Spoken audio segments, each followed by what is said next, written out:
انہوں نے کہا کچھ خاص نہیں، بس یوں ہی بیٹھا ہوں۔ تم کیا کر رہی تھی؟ میں نے کہا تصویریں بنا رہی تھی۔ اب فارغ ہو کر بیٹھی تھی کہ ایک بات یاد آئی اور آپ سے پوچھنے کے لیے چلی آئی۔ انہوں نے غور سے مجھے دیکھتے ہوئے کہا، کون سی بات؟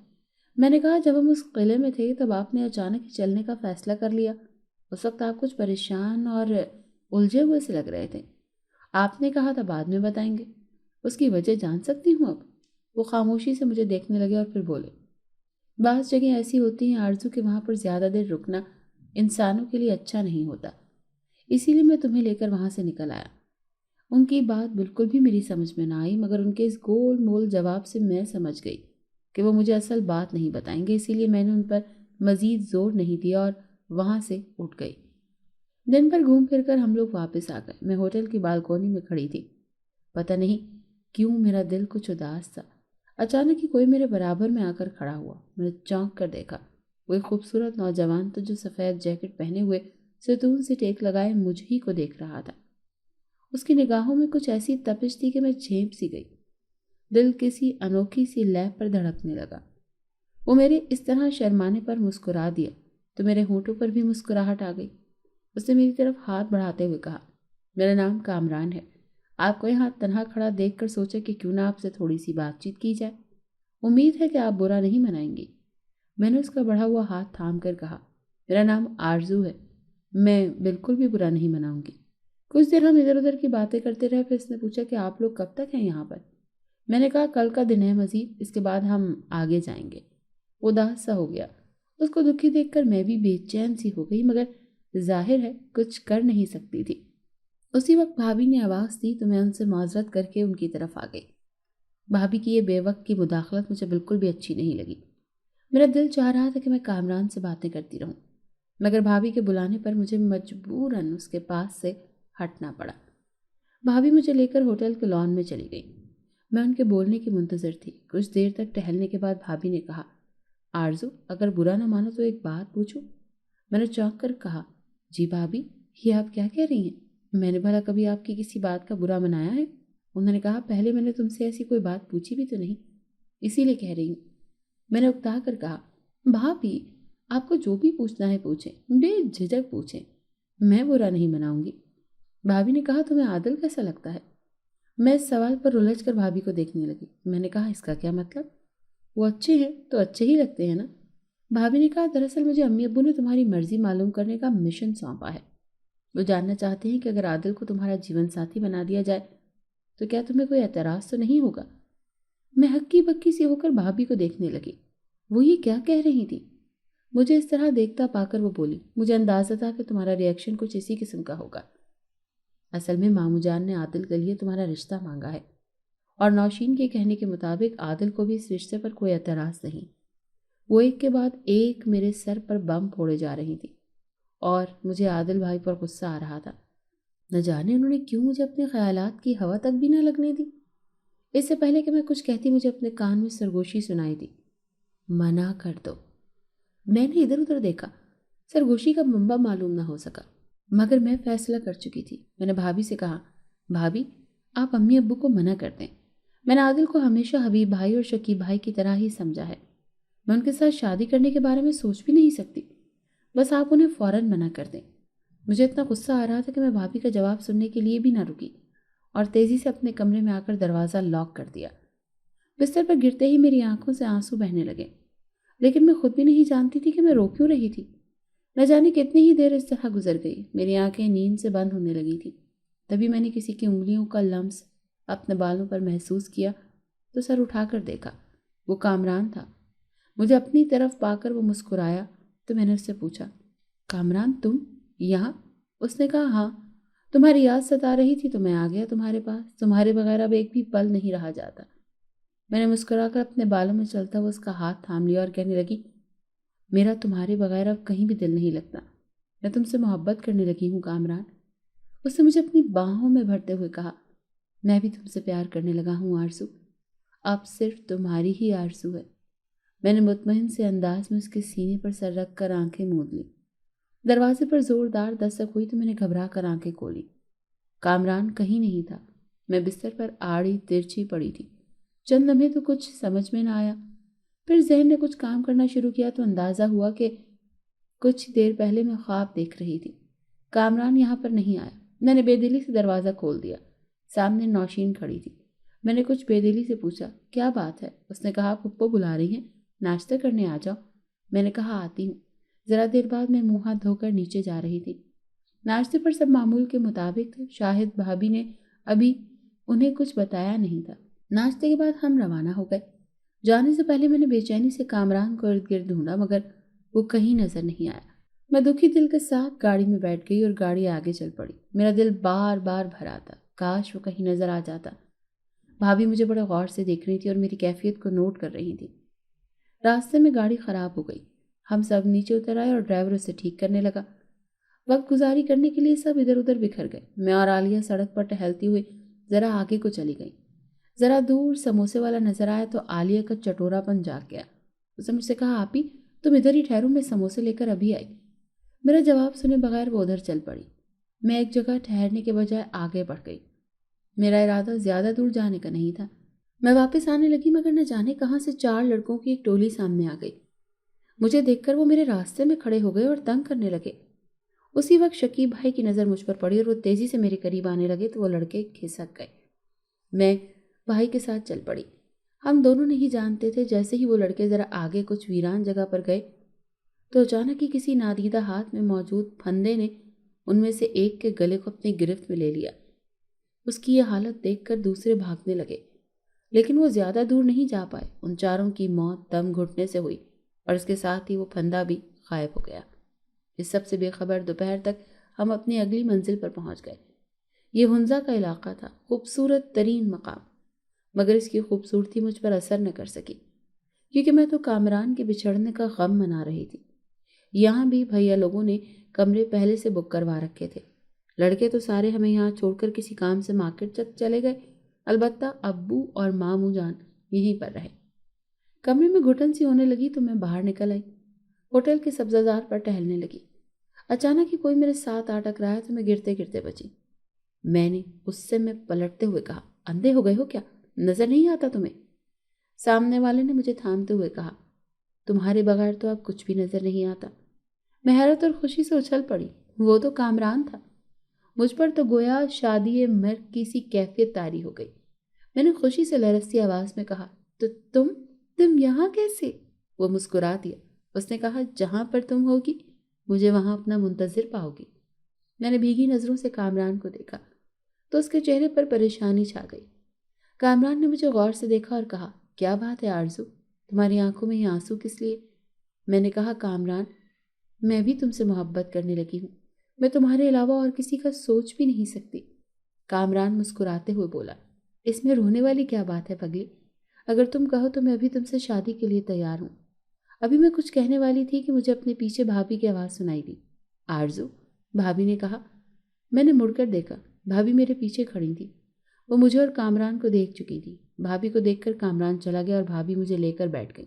بھابھی نے مجھے سوالیہ نظروں سے دیکھتے ہوئے کہا، آرزو یہ لڑکا کون تھا اور تم کب سے مل رہی ہو اس سے؟ میں نے جواب دیتے ہوئے کہا کہ میں اسے ہوٹل کے باہر ملی تھی۔ ہم دونوں ایک دوسرے سے محبت کرتے ہیں اور کامران مجھ سے شادی کرنے کے لیے بھی تیار ہے۔ میری بات سن کر بھابھی خاموشی سے مجھے دیکھ رہی تھی۔ میں نے ان کی چپ سے تنگ آ کر کہا، بھابھی آپ چپ کیوں ہو گئی ہیں؟ میں کامران کے علاوہ اور کسی سے شادی نہیں کروں گی، کیا آپ میری مدد کریں گی؟ بھابھی نے گہری نظروں سے مجھے دیکھا اور کہنے لگی، ٹھیک ہے آرزو، ہم سب کی خواہش تھی کہ تمہاری اور عادل کی شادی ہو، مگر تم کامران سے محبت کرتی ہو تو ہم تم سے کوئی زبردستی نہیں کر سکتے، مگر ابو اور تمہارے بھائی بنا کچھ دیکھے بھالے تمہارا اس سے رشتہ کرنے کو ہرگز بھی تیار نہیں ہوں گے۔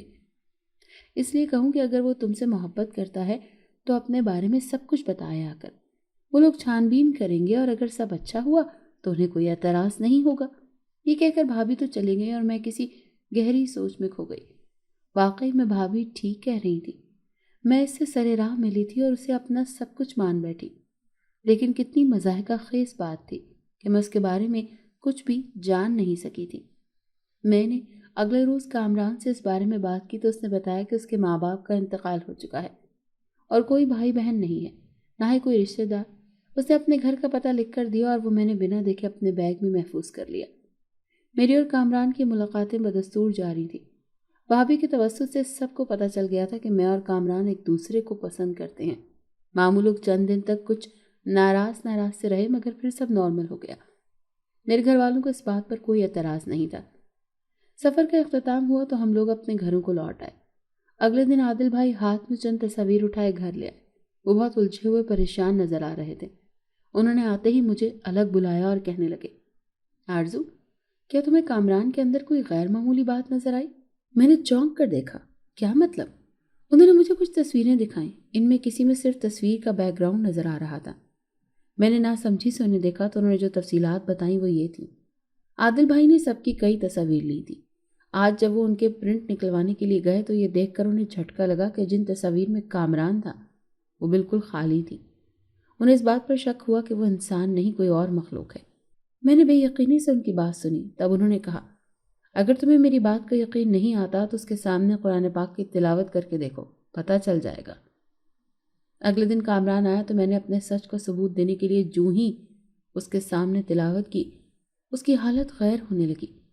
وہ ایک غیر مسلم جن تھا۔ اس بات کا اندازہ مجھے تب ہوا جب میں نے اونچی آواز میں قرآن پڑھنا شروع کیا۔ میری تلاوت شروع کرتے ہی اچانک وہ زور سے چلایا، بند کرو، بند کرو یہ تلاوت۔ لیکن میں نے پڑھنا بند نہیں کیا۔ اس کی سرخ آنکھیں شعلہ برسانے لگیں۔ اگلے چند لمحوں کے بعد وہ غائب ہو گیا اور میں پھوٹ پھوٹ کر رونے لگی۔ میری محبت مجھ سے روٹھ گئی تھی۔ اس دن کے بعد سے زندگی میرے لیے ایک بار گراں بن گئی۔ رات کو میں سونے کے لیے لیٹی تو بستر کے سرہانے کسی کو موجود پایا۔ نگاہ اٹھا کر دیکھا تو وہ کامران تھا۔ وہ بہت غصے میں تھا اور میں لرز کر رہ گئی۔ قسمت نے بھی ایک عجیب ہی مذاق کیا تھا میرے ساتھ۔ ایک جنزادی کی محبت میں مبتلا ہو گئی تھی میں، اور جب تک لا علم تھی تب تک اس کے ساتھ ہوتے کبھی ڈر نہیں لگا تھا، اور آج میں اسے دیکھ کر خوف سے کانپ رہی تھی۔ کامران نے مجھے دکھ سے دیکھتے ہوئے کہا، تم اب مجھ سے ڈر رہی ہو آرزو؟ مجھ سے؟ میں تمہارا وہی کامران ہوں جس پر تم جان چھڑکتی تھی۔ آج اتنی دور ہو گئی ہوں مجھ سے۔ اس کی آواز میں اتنا درد تھا کہ میرے رکے ہوئے آنسوؤں کا بند پھر سے ٹوٹ گیا۔ میں نے سسکتے ہوئے کہا، کامران، کیوں کیا تم نے ایسا میرے ساتھ؟ کیوں جھوٹ بولا تم نے مجھ سے؟ وہ غصے سے بولا، تو کیا کرتا؟ سچ سننے کے بعد کیا تم میری محبت کو قبول کر لیتی؟ یہی حشر ہوتا تمہارا جو اب ہو رہا ہے۔ اس طرح خوفزدہ ہو کر بھاگ جاتی تم مجھ سے۔ میں سسکنے لگی۔ وہ دھیرے دھیرے چلتا میرے قریب آیا، لیکن مجھے چھوتے ہی اس کو جھٹکا سا لگا اور وہ اچھل کر کئی فٹ دور چلا گیا۔ اس نے تکلیف سے اپنا ہاتھ جھٹکتے ہوئے کہا، تم نے کیا باندھ رکھا ہے؟ اس کے پوچھنے پر مجھے یاد آیا، اس کی حقیقت سے آگاہ ہونے کے بعد بھابھی نے میرے بازو پر ایک تعویذ باندھ دیا تھا۔ اسے بھی اندازہ ہو چکا تھا کہ میں نے کوئی تعویذ باندھ رکھا ہے، اسی لیے اس نے کہا، وہ تعویذ اتار دو آرزو، وہ تمہیں مجھ سے دور کر رہا ہے۔ میرا یقین کرو، میں تمہیں کبھی بھی کوئی نقصان نہیں پہنچاؤں گا۔ مگر میں خاموش بیٹھی رہی۔ اس وقت دروازہ کھلا اور عادل بھائی اندر آئے۔ وہ اس جنزادے کامران کو نہیں دیکھ پائے۔ اس نے جب دیکھا کہ میں اس کی کسی بھی بات کا اثر قبول نہیں کر رہی تو ایک نفرت بھری نگاہ مجھ پر ڈالتے ہوئے وہ غائب ہو گیا۔ عادل بھائی نے نہ جانے کیا کہا، مگر میں گمسم بیٹھی رہی۔ تھک ہار کر وہ بیچارے چلے گئے۔ میں انگاروں پر لوٹ رہی تھی۔ کامران سے دور بھی نہیں رہا جا رہا تھا اور اس کی قربت سے بھی خوف آ رہا تھا۔ عجیب الجھن میں تھی۔ اگلے روز عادل بھائی آئے تو ان کا رویہ بالکل بدلا ہوا تھا۔ آتے ہی وہ بنا دستک دیے سیدھے میرے کمرے میں گھس گئے۔ میں اس وقت بیڈ پر لیٹی ہوئی تھی۔ ان کے اس طرح دن دناتے ہوئے اندر چلے آنے پر بری طرح بھنا گئی۔ میں نے غصے سے کہا، یہ کیا بدتمیزی ہے عادل بھائی؟ ایسے کسی کے کمرے میں گھس آنے کا کیا مطلب ہے؟ لیکن وہ میری بات سنی انسنی کرتے ہوئے بولے، آرزو، وہ تعویذ جو بھابھی نے تمہیں دیا تھا وہ ذرا مجھے دینا۔ میں چونک گئی۔ بھلا تعویذ کا کیا کرنا تھا انہوں نے؟ میں نے لاشعوری طور پر سوچتے ہوئے تعویذ پر ہاتھ رکھ دیا، پھر پوچھا، تعویذ کا کیا کرنا ہے آپ نے؟ وہ غصیلے لہجے میں غرائے، یہ پوچھنا ضروری ہے کیا؟ لاؤ ادھر دو تعویذ۔ ان کے اس لہجے پر میں کھٹک گئی۔ میں نے غور سے ان کو دیکھا اور ان کی آنکھوں کی سرخی نے مجھے بتا دیا کہ یہ سب عادل بھائی نہیں کہہ رہے، کوئی اور ان کی زبانی یہ کہلوا رہا ہے۔ میں نے انکار کر دیا، میں یہ تعویذ ہرگز نہیں اتار سکتی۔ عادل بھائی نے غصے سے مجھے دیکھا اور باہر چلے گئے۔ چند لمحے بعد باہر سے کسی کے گرنے کی آواز سنائی دی اور ساتھ ہی کسی کی درد میں ڈوبی ہوئی چیخ ابھری۔ میں گھبرا کر باہر دوڑی اور یہ دیکھ کر ساکت رہ گئی کہ سیڑھیوں سے نیچے عادل بھائی بے ہوش پڑے ہوئے تھے اور ان کے ارد گرد خون کا تالاب سا بن رہا تھا۔ میری چیخیں سن کر سب دوڑ آئے۔ حبیب بھیا اور شکیب بھیا نے عادل بھائی کے سر سے نکلنے والا خون روکتے ہوئے انہیں گاڑی میں ڈالا اور اسپتال لے گئے۔ میں اپنے کمرے میں آ کر رونے لگی۔ اپنے قریب کسی کی موجودگی کا احساس ہوا تو سر اٹھا کر دیکھا۔ وہ کامران تھا۔ مجھے غضبناک نظروں سے دیکھتے ہوئے اس نے کہا، ابھی تو وہ بچ گیا ہے، لیکن اگر تم اپنی ضد پر اڑی رہی تو اگلی بار وہ دوسری سانس بھی نہیں لے پائے گا۔ یہ کہہ کر وہ غائب ہو گیا اور بے بسی سے میں سوچتی رہ گئی۔ عادل بھائی کو ہوش آیا تو انہوں نے بتایا کہ وہ اپنے گھر بیٹھے تھے کہ اچانک سے بے ہوش ہو گئے۔ جب دوبارہ آنکھ کھلی تو اسپتال میں تھے۔ انہیں کچھ بھی یاد نہیں تھا، اور ہوتا بھی کیسے؟ وہ سارا کیا دھرا تو اس جن زادے کا تھا جو اپنا نام کامران بتاتا تھا، لیکن اس سب کے باوجود میں اس سے نفرت نہیں کر پا رہی تھی۔ شاید اس کی محبت میری رگوں میں اتر چکی تھی۔ حبیب بھائی کہیں سے ایک عالم دین کو لے آئے۔ جنہوں نے چند آیات پڑھی تو وہ دوبارہ آ گیا۔ وہ اس وقت شدید تکلیف اور اذیت میں لگ رہا تھا۔ علامہ نے اس سے پوچھا کہ کون ہو تم اور کیا چاہتے ہو ان لوگوں سے؟ اس نے سرخ شعلہ اگلتی نظروں سے عالم صاحب کو دیکھا اور غضبناک آواز میں چلایا، تو کون ہوتا ہے مجھ سے یہ پوچھنے والا؟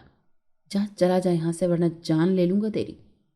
عالم صاحب نے اس کی بات سن کر اپنے تھیلے سے آب زمزم کی بوتل نکالی اور کہا، اگر تو نے نہ بتایا تو میں تجھے اس پانی کی مدد سے جلا کر راکھ کر دوں گا۔ بتا کیا چاہتا ہے اور کون ہے تو؟ آب زمزم دیکھ کر وہ خوفزدہ ہو گیا۔ اس نے وحشتناک آواز میں کہا، بتاتا ہوں، لیکن مجھ پر یہ پانی مت ڈالنا، میں مر جاؤں گا۔ عالم صاحب نے اپنا ہاتھ نیچے کر دیا۔ اس نے شکست خوردہ آواز میں کہا کہ میرا نام انیق ہے اور میں ایک ہندو جنزادہ ہوں۔ میں برسوں پہلے اپنی دنیا چھوڑ کر انسانوں کی دنیا میں چلا آیا تھا۔ بہت عرصے تک میں ادھر ادھر بھٹکتا رہا، پھر مجھے ایک ویران قلعہ پسند آ گیا۔ میں نے اس میں رہائش اختیار کر لی۔ وہ قلعہ الگ تھلگ تھا اور وہاں انسانوں کی آمد و رفت نہیں تھی، اسی لیے میں سکون سے وہاں رہ رہا تھا، مگر پھر یہ لڑکا اور آرزو وہاں پر آ گئے۔ میں آرزو کو دیکھتے ہی اس کی محبت میں مبتلا ہو گیا۔ میں نے اسے اپنے وجود کا احساس دلانے کی کوشش کی، مگر یہ ڈرنے لگی۔ اب میں اسے انسانی روپ میں ملا۔ میں نے اسے اپنی اصلیت چھپا لی اور خود کو کامران کے نام سے متعارف کروا کر اس کے قریب ہو گیا۔ آرزو بھی مجھ سے محبت کرنے لگی، مگر عادل کو مجھ پر شک ہو گیا اور اس نے آرزو کو میرے خلاف بھڑکا دیا، اور یوں اس پر میری اصلیت کھل گئی۔ اس کے اعتراف میں محبت پر میری آنکھوں سے آنسو بہنے لگے۔ دل میں اس کی محبت کا دیا پھر سے روشن ہو گیا۔ میں نے کبھی سوچا بھی نہیں تھا کہ مجھے اس طرح کی صورتحال سے دوچار ہونا پڑے گا۔ نہ صرف عادل بھائی بلکہ دوسرے گھر والے بھی خاموش کھڑے کانپ رہے تھے اور اس کی طرف دیکھ رہے تھے۔ میری اپنی حالت ایسی تھی کہ کاٹو تو لہو نہیں والا معاملہ تھا۔ میں بھیگی ہوئی نظروں سے اسے دیکھ رہی تھی، جس کی نظر میں محبت، دکھ اور غصہ سب کچھ تھا، اور مجھے یقین تھا کہ وہ میرے دل کا حال بھی جان گیا ہوگا۔ میری آنکھوں سے آنسو نکل آئے۔ کاش اس نے مجھ سے جھوٹ نہ بولا ہوتا، کم سے کم مجھے تو وہ سب کچھ سچ سچ بتا دیتا، پھر شاید وہ اس مصیبت میں پھنستا بھی نہیں۔ مگر میں اس سے زیادہ سوچ نہیں پائی، کیونکہ اس کے چہرے پر پھر سے درد اور کرب کے تاثرات نظر آ رہے تھے۔ میں نے تکلیف سے اپنی آنکھیں بند کر لی۔ میں مزید یہ سب کچھ نہیں دیکھ سکتی تھی۔ عالم صاحب نے اس سے کہا کہ اگر تم وعدہ کرو کہ ہمیشہ ہمیشہ کے لیے اس بچی کا پیچھا چھوڑ دو گے تو میں تمہیں آزاد کرنے کو تیار ہوں۔ وہ چند لمحے تک خاموش بیٹھا رہا اور پھر بولا، ٹھیک ہے، میں ہمیشہ کے لیے چلا جاؤں گا۔ اس کے وعدے پر اعتبار کرتے ہوئے علامہ صاحب نے اسے رہا کر دیا۔ اس نے ایک دکھی اور اداس نظر مجھ پر ڈالی اور پھر دھواں بن کر غائب ہو گیا۔ امی ابو نے بعد میں مجھ پر بہت زور ڈالا کہ میں عادل سے شادی کر لوں، اور وہ خود بھی یہی چاہتا تھا، مگر میں نے سختی سے منع کر دیا۔ عادل تو کیا، میں اب کسی سے بھی شادی نہیں کرنا چاہتی تھی۔ اپنے دل میں انیق کی محبت کو دبائے میں آج بھی جی رہی ہوں۔ اس کی وہ آخری نظر آج بھی جب یاد آتی ہے تو مجھے بے چین کر دیتی ہے، اور میں بے اختیار سوچنے لگتی ہوں کہ کاش میں اس سفر پر کبھی نہ جاتی۔